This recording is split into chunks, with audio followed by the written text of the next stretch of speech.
Okay, Gilbert, what are you going to do to my mug today? So today I think we're going to focus on your skin, and I'm going to show you and you guys how to create radiant, youthful looking skin. Can't wait. No matter what foundation you wear, it's all about prepping and priming the skin. So I'm going to use two of my personal favorites. And this is from the Coconut Collection. Now Mark, he's a big fan of the coconut, isn't he? Oh, he loves all things coconut.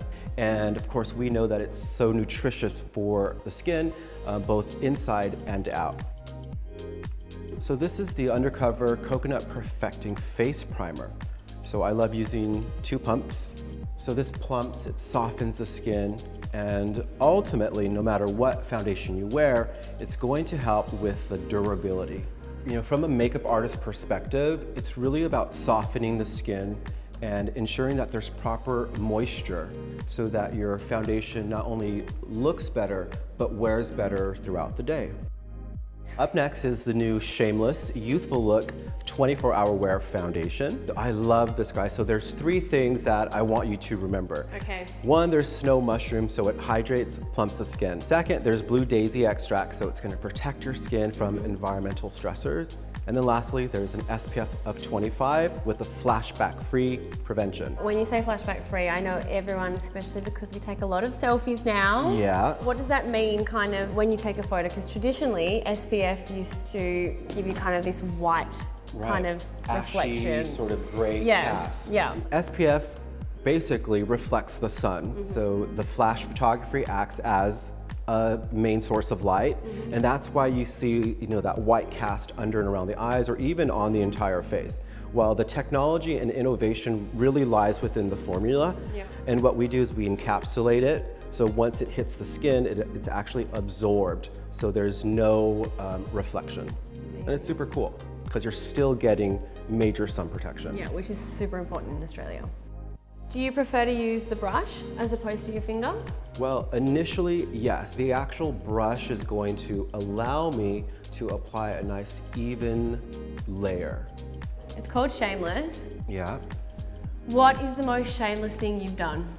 Oh my God, let's see. Tell me, spill the beans. Well, I'm not wearing any underwear today.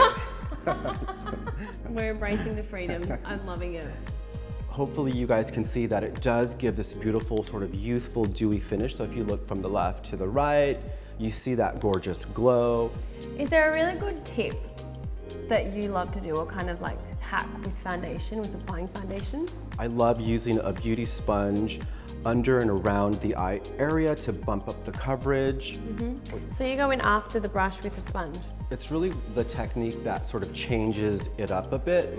So even if you didn't like to wear a lot of eye makeup, or you only had a few minutes in the morning to get ready, as long as you're neutralizing the redness on the eye, it really acts as a great base. You can apply mascara and be out the door. And how did you get into beauty? Growing up, both my parents did hair for a living. So I like to say I was born, and it's like in my DNA. Yeah. So running around the salon, I had 2 amazing mentors as my parents who just really nurtured the creative arts. So you're literally born in the salon? Yep.